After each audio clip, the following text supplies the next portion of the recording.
পা উঠায় বসতে পারলে ভালো হতো। পা তো দেখা যাচ্ছে না, you can always do that. Easily That's what I possible, eh?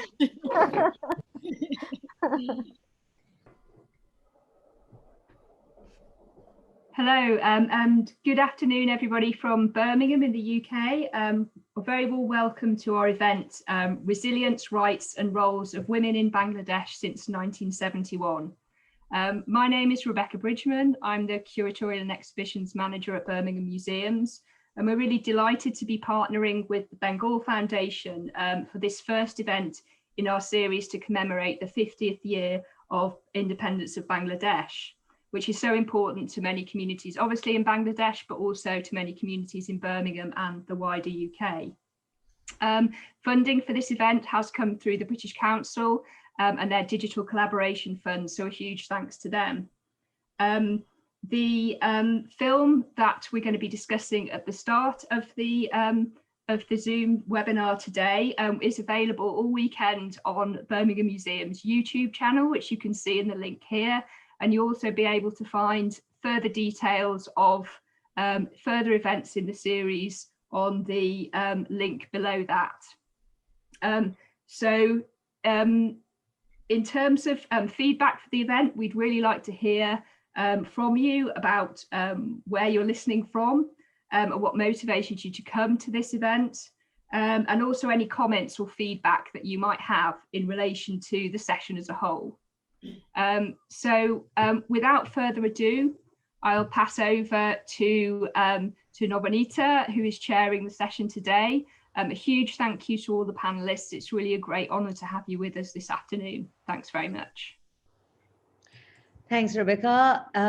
Today's discussion will focus on the resilience, rights, and roles of Bangladeshi women from independence in 1971 to the present day.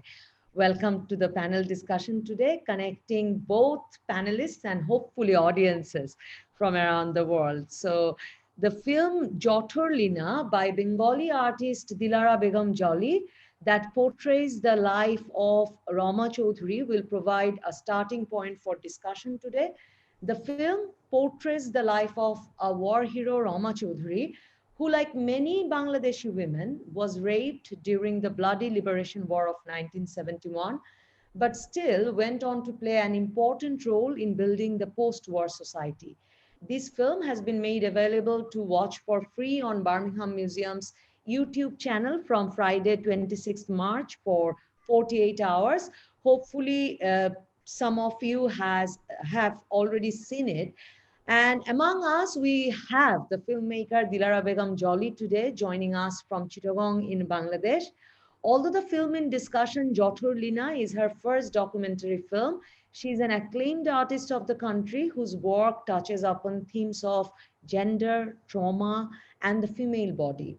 Initially trained as a painter, she has expanded her practice to include various media such as performance, video, and sound. As the panelist, we also have among us Catherine Masood. She's an award-winning filmmaker working in both documentary and fictional genres.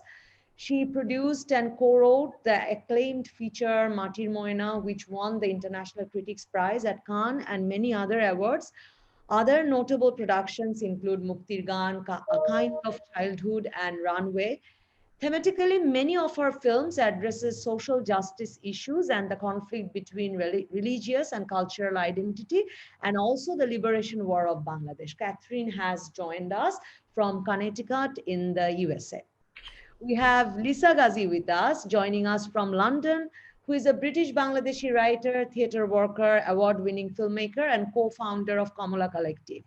Ghazi is the concept developer, co-writer, and performer of the play Birangana, Women of War. And she recently directed a multiple award-winning feature documentary, Rising Silence, that sheds lights on the lives of sexual violence survivors in the aftermath of the liberation war of Bangladesh. And I, Novanita Chaudhuri, will be moderating today's session. I have joined you from Dhaka in Bangladesh. I have done journalism in both print and electronic media in Bangladesh and in the BBC in the UK for last 2 decades. And now I am working in BRAC, the largest NGO in the world, as the Director of Preventing Violence Against Women Initiative and Gender Justice Diversity. Lisa, I want to start the discussion with you. And, the organizers in the events page has said that it would be a fascinating panel discussion focusing on the resilience, rights, and roles of Bangladeshi women from independence in 1971. So with permission from all, everyone who have joined, with a bit of sarcasm, I want to say that, I find it fascinating that in majority of discussions on Bangladesh's war, we would hear women's mentioned only as the victim. And I would say faceless victims who would be quoted as numbers in the grand narrative.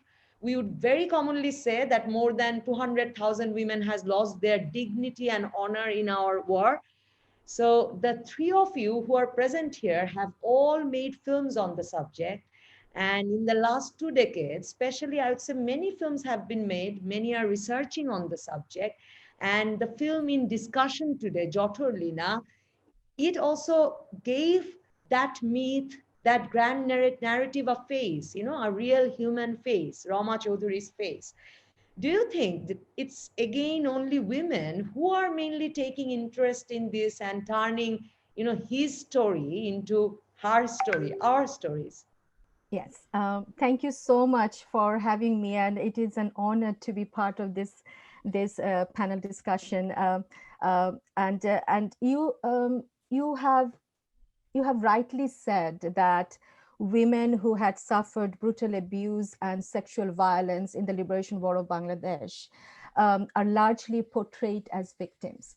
But this phenomenon is not unique to Bangladesh. I mean, we see that happening to other survivors in other countries as well.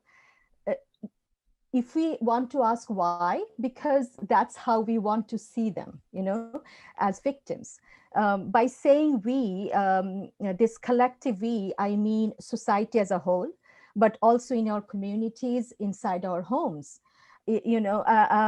Once Birangana Asia Appa was talking to me and describing me how she is subjected to, vicious slur and remarks. And she told me, while describing it, she told me that it is the exact translation of her verbatim. She said that there's no way we will be able to go to heaven. Our path is cut off. We are violated. When a strange man takes a woman, generations of her family go to hell. You can imagine the inherent hatred, shame of patriarchy they carry in their bodies. I mean, they and we as women carry in our bodies. And again, Birangana Appa Jobeda Khatun at Sohagpur village, also known as, Widow Village. She was saying, she was actually describing the chain of events that took place on that day.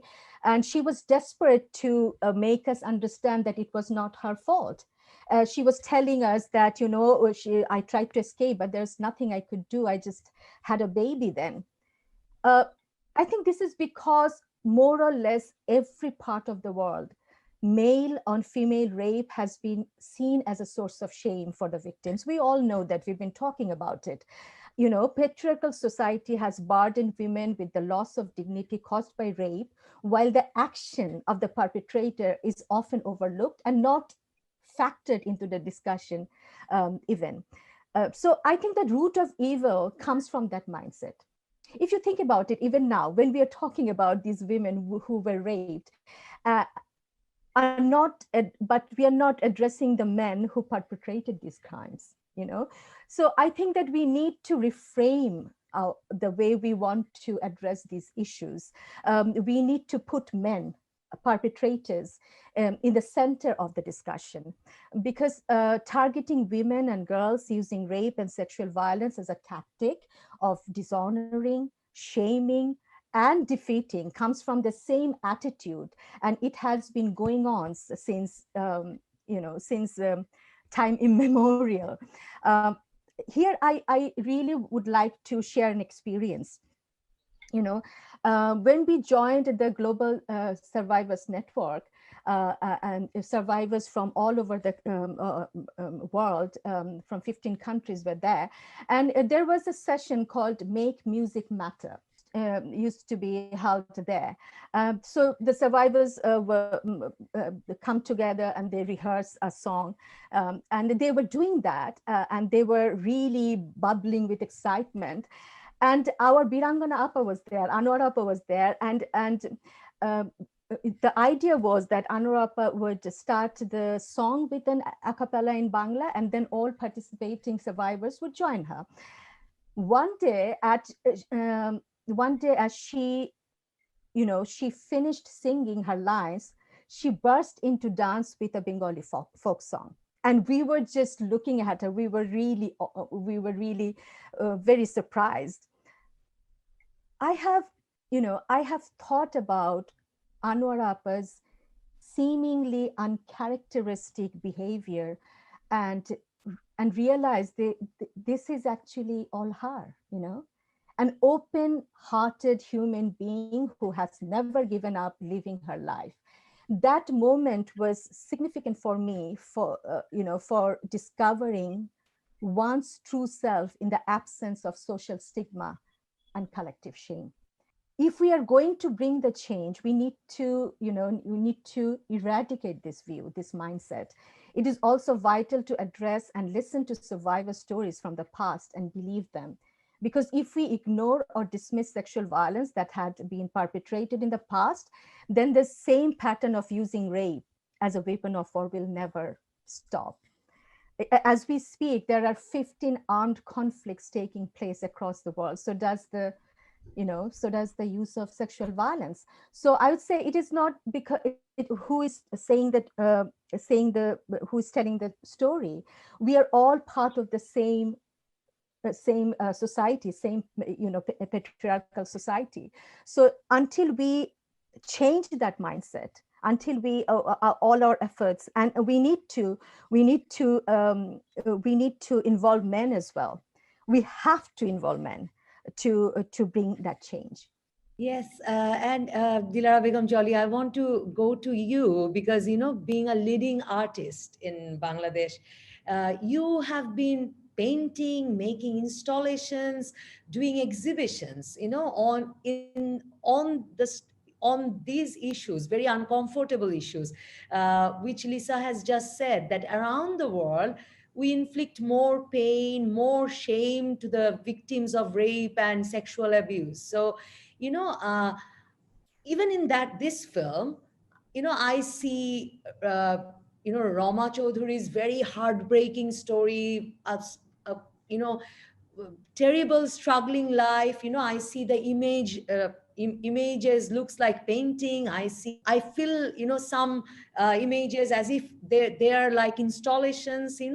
Joliapa, my question is that, do you think that people are ready to accept these stories also as art form? মানে একরকমের কি শিল্প হিসেবেও নিতে প্রস্তুত হয়? না হলে কি করে, ধরুন আমি 2 বছর আগেই তো বোধহয় আপনি একটা এক্সিবিশনও তো করলেন এবং আপনি ছবি আঁকেন, যখন এই সিনেমাটার মধ্যেও মানে একরকমের একটা পেইন্টিং এর মতো লাগে, মাঝে মাঝে মনে হয় একটা মানে ইনস্টলেশন দেখছি কিনা এরকম লাগে মাঝে মাঝে। মানে এটা কি মানুষ প্রস্তুত যে তারা এই বিষয়গুলো নিয়ে শিল্প চর্চার অংশীদার হবে? না, শিল্প, আমি সবার অনুমতি নিয়ে বলছি যে আমি বাংলায় বলবো। প্রস্তুত একেবারে নয় তা না, কিন্তু আমি এইভাবে বলতে চাই যে আসলে আমি তো অনেকগুলো মিডিয়াতে কাজ করি, ফলে প্রত্যেকটা মিডিয়ার বা শিল্পের সমস্ত ভাষাগুলোকে যেন আমি এই ছবিতে যোগ করেছি। যেমন ধরো জঠরলিপি কাজ করতে যে আমার প্রথম যেটা মনে হয়েছে যে রমাদির কথা ধরেই বলছি যে তোমরা কি আমাকে বুঝবে? এত সহজ আমার জীবনকে বোঝা। তুমি প্রতিদিন আমার কাছে আসো, আমি তোমাকে অনেক কথা বলি, কিন্তু আমি কি সব কথা, আমি অনেক বই লিখেছি আমার উত্তরসূরিদের জন্য, আমার মেয়েদের কথা, আমার নিজের কথা বলে যাওয়ার জন্য, কিন্তু আমি কি সব বলতে পারি না। ফলে আমাকে যদি তোমরা খুঁজতে চাও তাহলে আমার জীবন যুদ্ধকে নিয়ে যুদ্ধর দিকে তুমি তাকাও, তাহলে তুমি আমাকে খুঁজে পাবে এবং তার সাথে মেয়েদের বাস্তবতার কথা তুমি ভাবো। এই যে কথাগুলো, এই কথাগুলোর ভেতর দিয়ে আমার কাছে মনে হয়েছে যে রমাদি বারবারই বলছে যে যে বাস্তবতায় আমরা বসবাস করি সেই বাস্তবতার বাইরেও আমাকে তুমি খোঁজো। আমি আমাকে খুঁজতে যেয়ে আমি রমাদির জীবন এবং দর্শন ভাবনা সেই জায়গাটাকে ধরতে যেহেতু আমার ব্যাকগ্রাউন্ড পেইন্টিং এর, সেহেতু সেই জিনিসগুলো জড়ো হয়েছে সাথে। আমি আমার ন্যারেটিভটাকে সাজিয়েছি ইমেজ, সাউন্ড, শব্দ, কবিতা, এই সবগুলোর সংমিশ্রণেই আসলে এই জঠর লীলাটা তৈরি হয়েছে। তথাকথিত যে ডকুমেন্টারি যেভাবে আমরা দেখি তার থেকে আমার ব্যক্তিগতভাবে, যেহেতু আমার কোনো সেই ধরনের ব্যাকগ্রাউন্ড নেই, আমি আজ যে পেইন্টার, আমি ওই পেইন্টালি চোখ দিয়েই দেখেছি। এবং বীরঙ্গনা শব্দটা বা এই শব্দটার ভেতরে দিদির খুব আপত্তি ছিল, রমা চৌধুরীর খুব আপত্তি ছিল। উনি এইভাবে বলতেন যে একজন বীর মুক্তিযোদ্ধা বা একজন বীর প্রতীক বলতে আমরা যেই গর্ভের সাথে বলি, বীরঙ্গনা যদিও শব্দটা গর্ভের, কিন্তু আমরা দেখি কিন্তু নির্যাতিত এবং ধর্ষণরত একজন মেয়ে। তার মানে কি আমরা ওকে নামকরণ করেছি, কিন্তু সোসাইটি সেভাবে প্রস্তুত ছিল না তাকে দেখার জন্য। ফলে সে কিন্তু সেই ধর্ষিতাই রয়ে গেল। সেই জায়গায় দিদির ভীষণ আপত্তি ছিল বীরঙ্গনা নিয়ে। যেমন আমার কাছে মনে হয় যে যুদ্ধে জরায়ুর বিনাশ চায়, জরায়ু মানুষকে বাঁচিয়ে রাখে যুদ্ধের উপরে। তা সেই জায়গাটায় দাঁড়িয়ে যে শিশুটা জন্ম নেয় তার নাম দিয়ে আমরা যুদ্ধ শিশু, সেইখানেও নামকরণের ভেতরে তাকে আলাদাভাবে চিহ্নিত করে। এই জায়গাটাই আসলে আমাকে গভীরভাবে ভাবিয়েছে এবং এই সব ভাবনা থেকেই আসলে জঠর লিপি বা আমার পেইন্টিং এরও বিষয়বস্তুগুলো একেবারে অন্যভাবে আসে। Well, and Catherine, if I go to you, from what Jolly has just said, I would like to ask you about that if you want to touch on more on the cinematic and aesthetic aspects of Jolly's film, because Jolly has said that she actually dealt with the images of the film as a painter, and she expressed it with the sound and light and the images. And if you want to touch more on that, and the way in which certain treatments are used to express the underlying ideas of trauma, marginality, and resilience that run through Rama Chaudhury's story. And do you think that Jolly could capture actually, what Rama Chaudhury said? Thank you, Novanita, and thank you, everybody. I just want to say also that it's an honor to be here with all of you, having this very important conversation. Um, well, yes, of course. I mean, I think that what Jolly said about her experience as a multimedia artist, working in multiple forms of artistic expression, I think have all come to bear in this film. And I think she was uniquely positioned to actually capture the inner reality of Roma Chaudhuri. And, she was just saying now, she said that Romadi had said to her, Amar Bastovota Baire, Tumi Amake Kuziye dao, right? So she's saying, look outside of just the sort of external manifestations of my life also. Find what my inner reality is. And so my reading of this film also is that it's an attempt, and successful in my view, to present a subjective, intensely subjective and personal perspective on Rumadi and her life. We're invited inside, of her struggle and her suffering, and we become witness to that, and in the words of Elie Wiesel, when you listen to the witness, you yourself become the witness, right? And so this is what I felt as I was sort of journeying through this film, and And what Jolly does here is she brings to bear all of these different types of techniques, both visual and audio, to bring us into this world and to express these ideas of trauma and suffering and strength, right? I mean, for example, in the use of sound, which I thought was really fascinating and extraordinarily well done. The multiple layers of sound, there's kind of a deep bass rumble that goes scenes.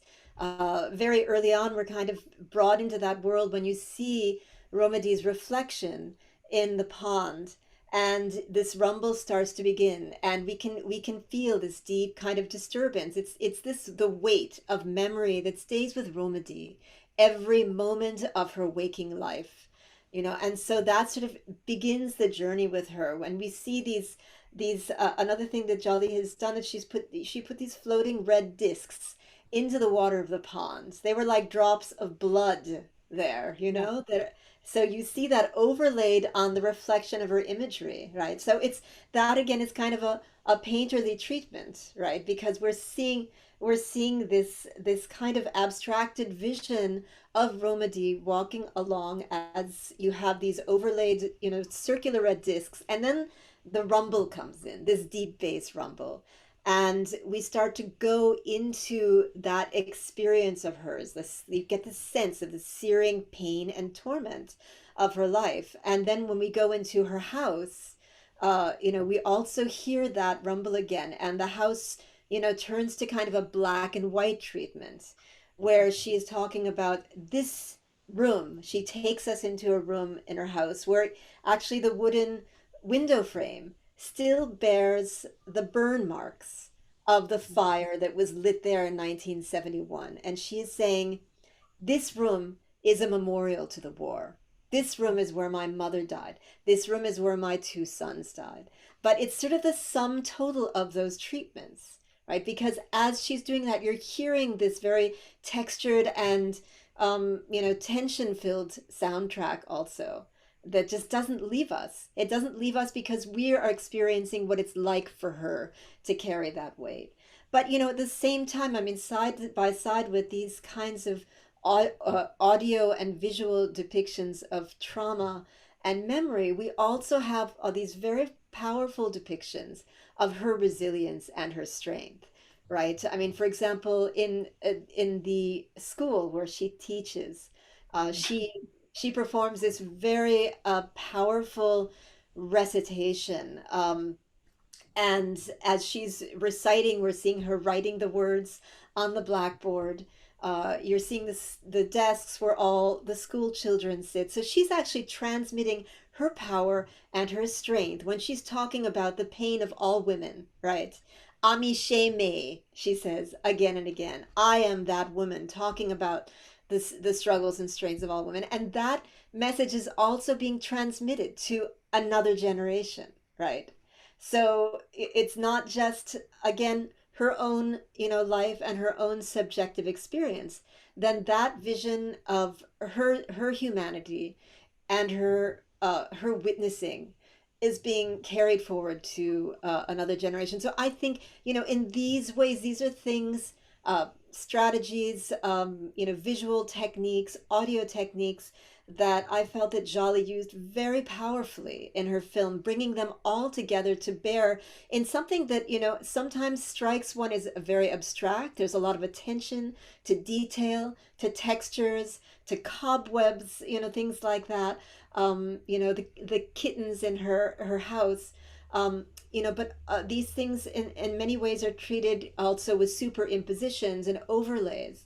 Um, and that I read that abstraction also is a way of bringing Roma Chaudhury's story also to the plane of the universal.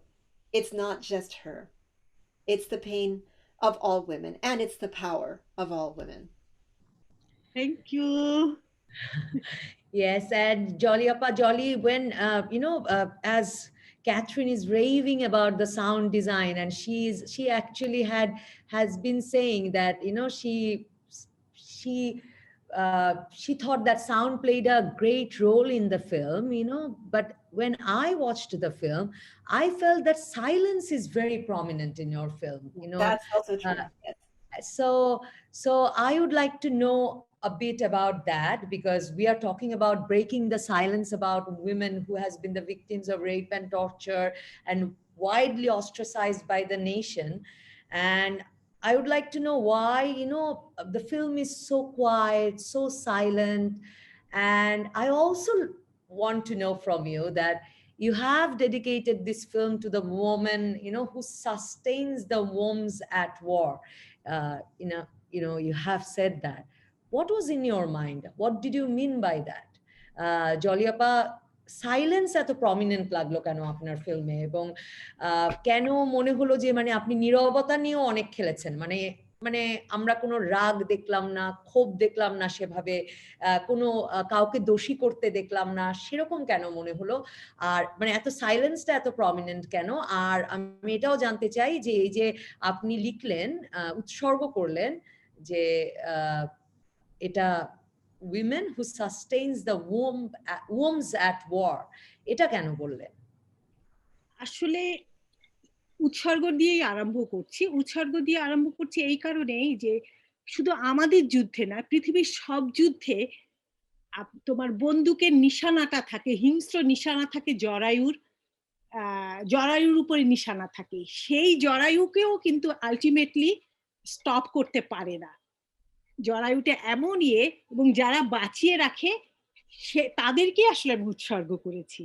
ভাবে হোক, একজনও যদি বেঁচে যায় কিন্তু পরবর্তী generation হবে, সেই জায়গায় আমি যারা এই স্ট্রাগলটাই করে তাদের জন্যই এই ছবিটার উৎসর্গ। এক, দ্বিতীয়ত তুমি ঠিক বলেছো যে আমার যেমন সাউন্ডের ব্যাপার আছে এবং কিছু জায়গায় এত সাইলেন্ট ইউজ করে, নিঃশব্দ ব্যবহার করেছি।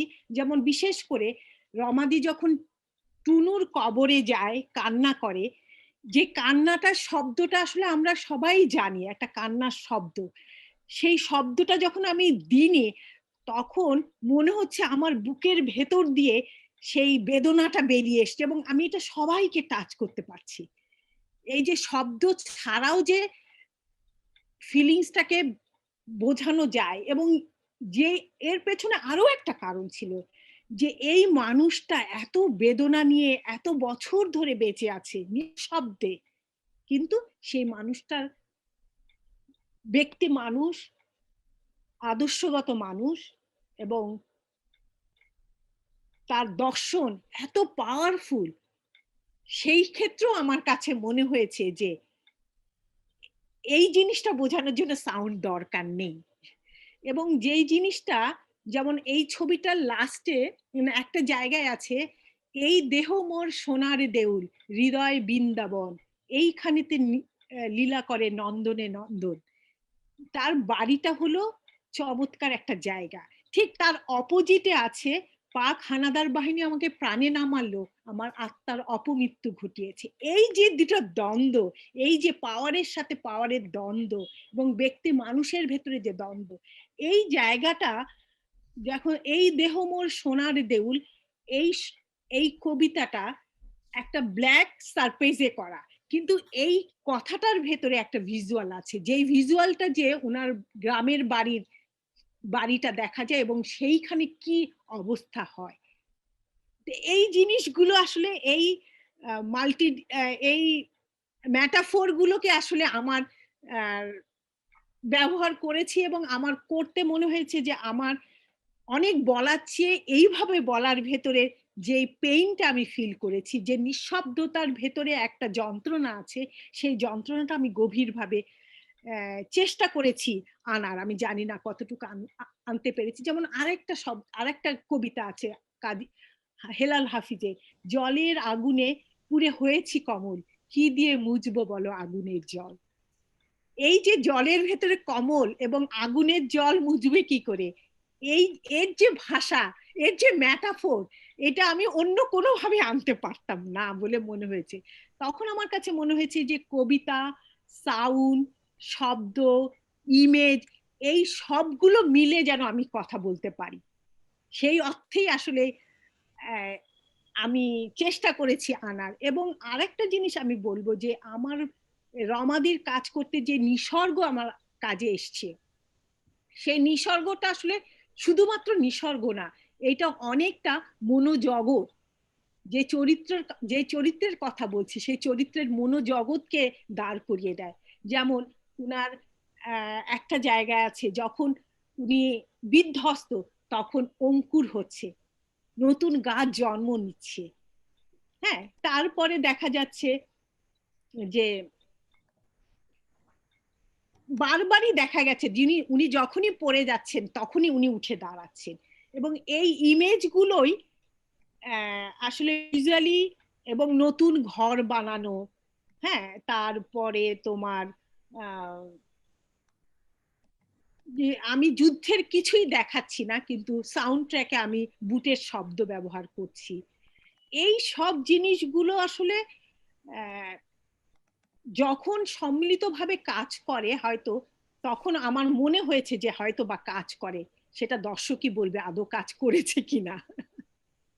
Catherine, if you want to add something. Well, yeah, I mean, in relation to that site, the house, which is the home, but it's also the site of painful memory.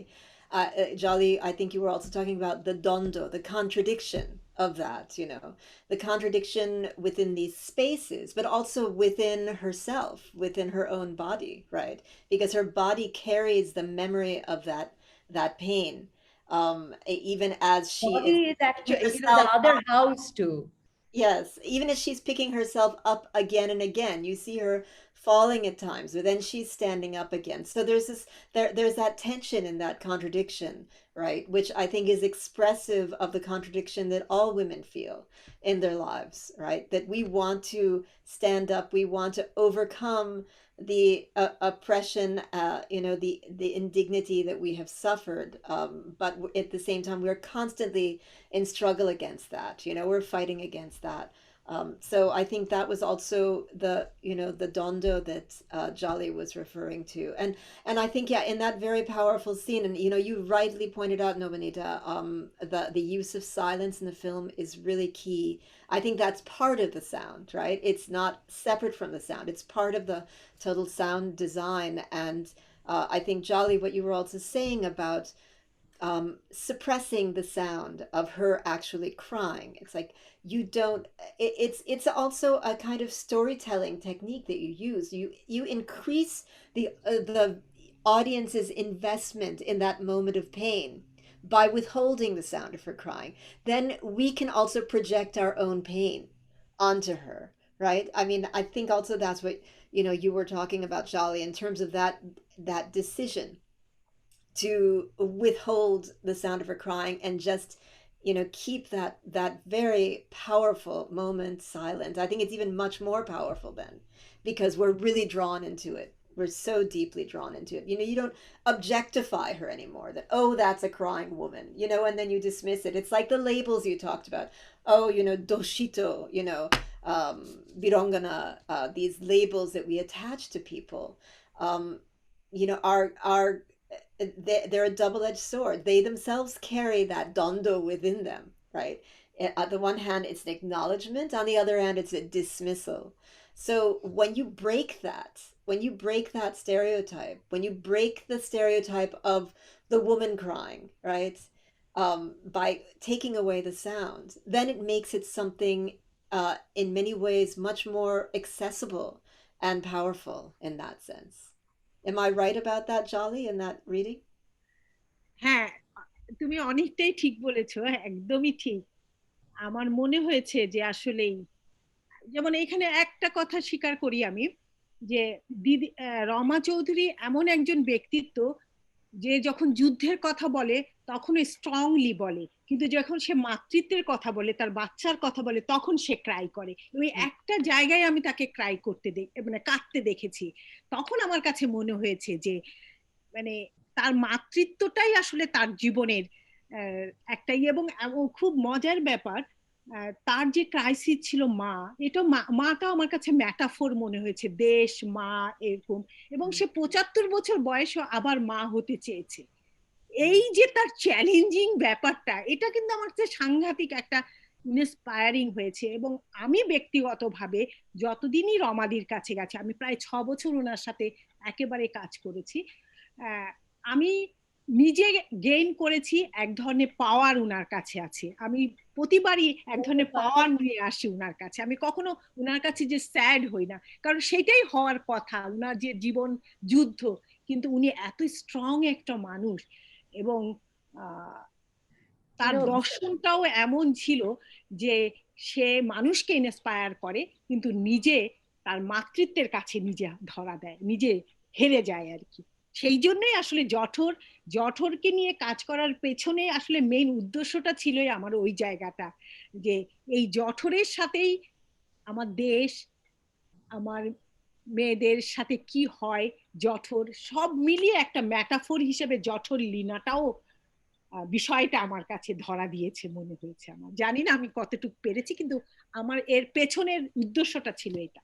It because of that, মানে উনার 2টা বাচ্চা শেষ পর্যন্ত মারাই গেল ডিসেম্বরের পর, এবং পুরো যুদ্ধের সময়টা উনার ধর্ষণের ঘটনার পরে উনাকে আসলে উনি ছুটে বেড়ালেন শুধু ওই বাচ্চা এবং মাকে রক্ষা করে বেঁচে থাকতে, কিন্তু বাঁচাতে পারলেন না। এটা কি একটা কারণ যে কেন এই ফিল্মটা মানে উনাকে নিয়ে করলেন এবং উনার এই নামটা জঠরলীনা হলো?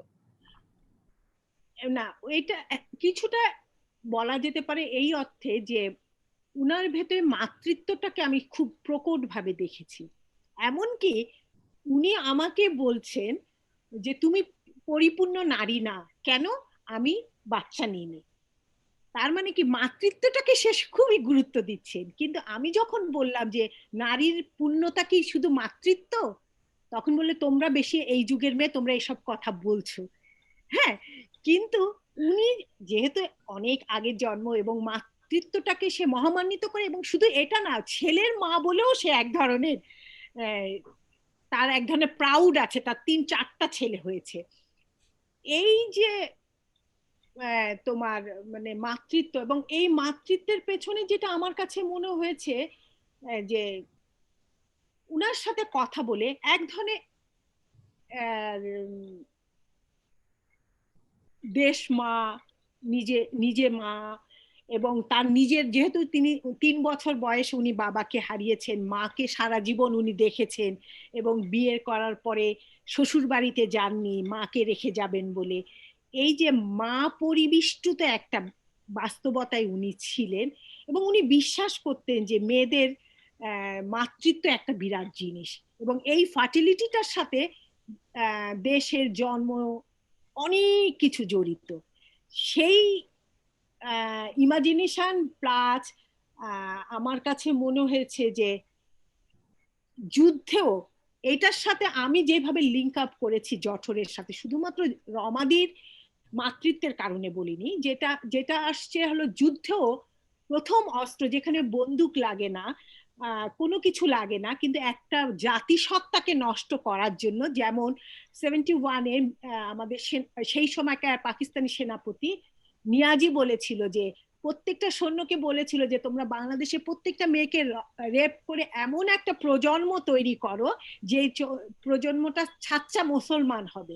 তার মানে কি যুদ্ধের জয় পরাজয়ের সাথে সাথে জাতিসত্তাটাকে নষ্ট করে দেওয়া, এই যে প্ল্যানিং যুদ্ধের থাকে, সেই জায়গাটাও আসলে কাজ করেছে।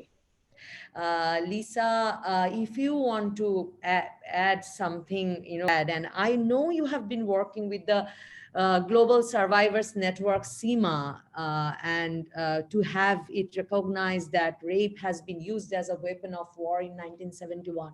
You have worked closely with many Biranganas for your film and for the work you do, and they were from different parts of Bangladesh, from different backgrounds, and they have not only survived the rape but also tremendous social pressure, ostracization after the war, even till now, and for many of them till their very last breath.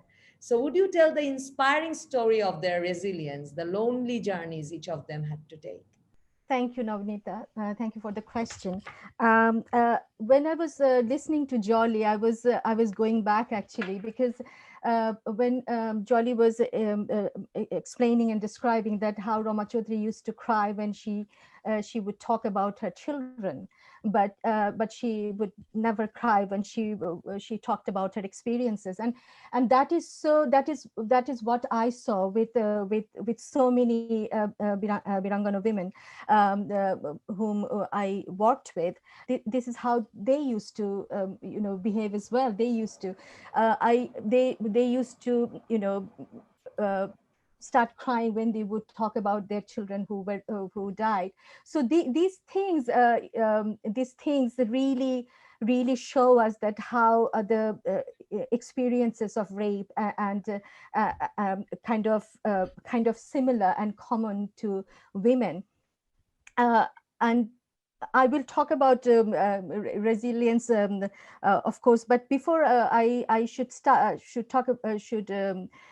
talking about it, I just want to tell one thing, that our Liberation War of Bangladesh, actually, it remains one of the first recorded cases of rape used as a weapon of war in the 20th century. It's already recognized. I do not work at SEMA to have it recognized there. SEMA, we kind of work in groups, and we there are groups looking after or working different aspects and different areas, so that we can support survivors. Groups like legal assistance, reparational schemes, rehabilitation for survivors, treatment of mental and emotional trauma. Um, I am working on the collective memory group at SEMA, and what we are trying to do is we are trying to establish a collective memory engagement and implementation of ideas related to an online museum, where testimonies, artworks of survivors, pieces of expression like journals or short stories or any this kind of pieces of expression will be displayed. That's what I'm doing with SEMA. You touched upon a very kind of important point, which is resilience. But what I think is, we all have it. We all have it. It's in our blood, our legacy. It's in our collective memory. This resilience, because we women are by default resilient. It's not because we are a stronger gender or a braver gender or more intelligent. No, it's because that's our survival tactic. We cannot afford to be not resilient, and that's what is keeping us alive. So that sense of resilience actually runs through our body, and this is what I have learned from them, from the survivors I worked with. It has been simultaneously the most inspiring and heartbreaking experience of my life. It has profoundly changed my perspective on it. And I realized that their shared stories of how they tried to heal, remain defiant, without giving up on life, has shown me how to find myself in the process. They took me into their homes and villages to share their lives and experiences as women.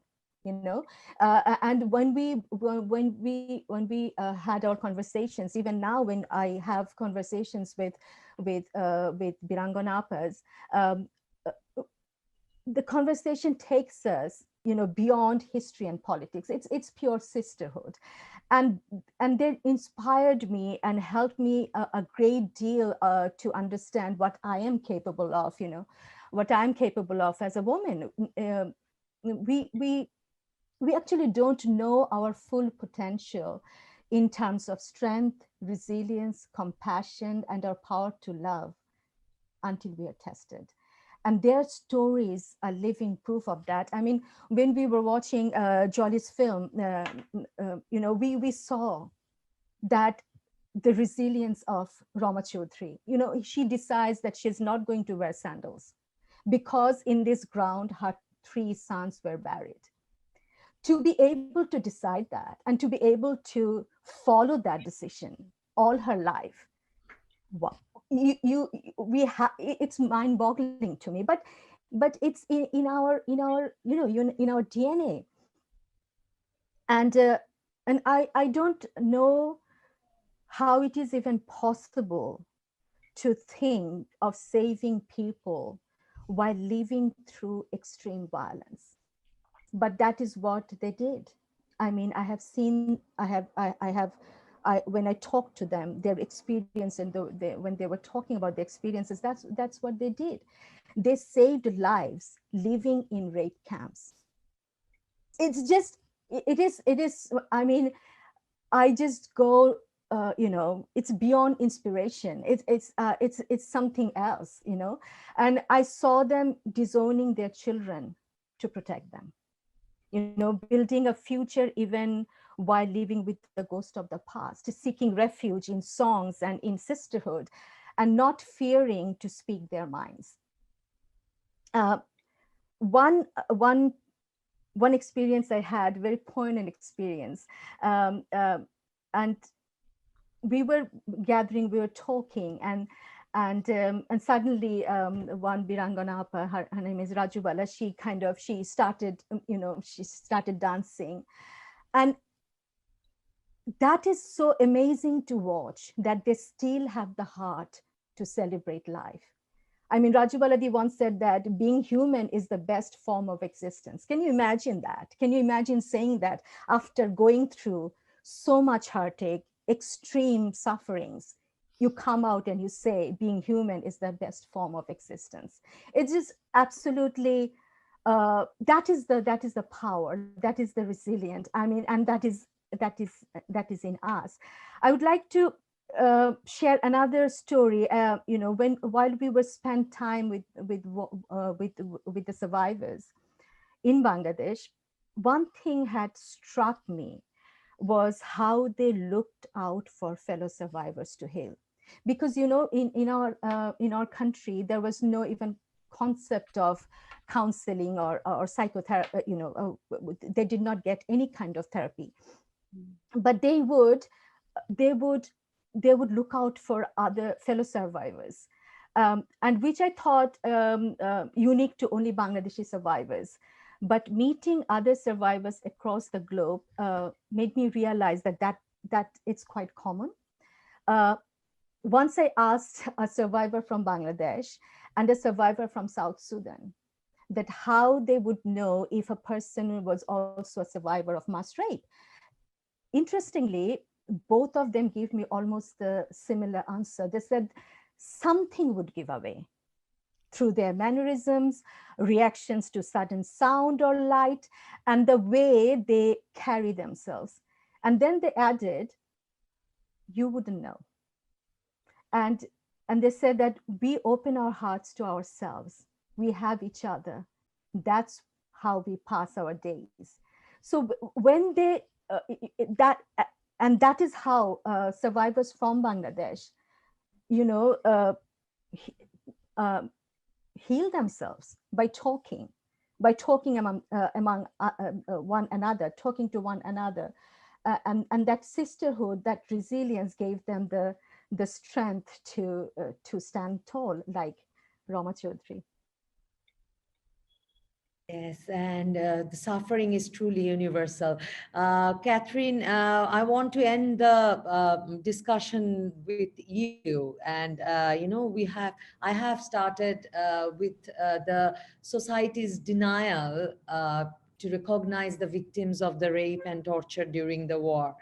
And although the state has recognized them as war heroes, and I know that, we all know that you have worked on the history and different human angles of our liberation war with your filmmaking, partner Tarek Masood for quite some time, for years. And do you think that, the societal denial to recognize uh, the victims of rape and torture during 1971 has actually had an impact on the objectivity of the history that's largely we discuss as our history? And do you think the society bear any guilt for not discussing the brutality against its women enough, and the even the children who were the consequences of those rape and torture? Do you think there is, the society bear any guilt, or do you think that the society feel guilty that they did not see that from the perspective of crime, but from the perspective of losing the honor and dignity? Thank you, Nomanita. Yeah, that's a very, very, I think, profound question, actually. Um, and it's complicated by the fact that it's not just in relation to the war, because in general, you're seeing women are situated in a society where they're not being accorded, their due and equal respect as human beings. I mean, Bangladesh and the country, societies the world over, in fact, still are clinging to those misogynistic tendencies that run through human history, right, for many thousands of years. So, um, with regards to war and sexual violence in particular, when you're talking about a national liberation struggle, of course, a certain distortion will take place when you are positioning women only as dishonored victims, or the children of those, unholy acts of sexual violence as being jude shishu, war babies, right? As if you're denying them their full and equal sense of dignity and respect, because those terms are laden, right? They're laden with stigma, right? And the stigma is again tied to the societal values that diminish women's importance. Um, and this also reminds me of a quote of an Adivashi woman by the name of Mazdi Bala, who we filmed for our film Narir Kota, Women in War, where she was talking about her encounter with some collaborators, some Rajakars. Um, I don't. Jolly is nodding. I think you probably remember that scene, and she says one thing which is just, it just always sticks with me. She says, when she's talking about how other people talked about her and about that encounter that she alone was the witness to, right? Um, it's not clear exactly what happened, but is that really the point? What she says is, Kali ijat marle hoy, right? Is it just a matter of being dishonored? Is that what really is the point? It's not about my dignity and my, my survival and my strength. It's just about the ijat, right? The loss of honor, right? Yeah. And so it's this kind of way of collapsing women's experience in these kinds of struggles, into a single dimension. I think that distorts a true depiction of history, right? And until Bangladesh can fully, come to terms with that in a very self-critical way, you can't really say that the country is truly liberated, right? Until you're really representing the full and total experience of its women. Um, Otherwise, this history becomes an ongoing distortion. And I think when you say guilt, should the society feel a measure of guilt for that? I don't know if it's really a matter of guilt. I think it's just a matter of coming to terms, right? And being self-critical, self-analytical. And once we can do that, once we can recognize that, we can go forward, which, is why I think globally we're kind of moving in this direction.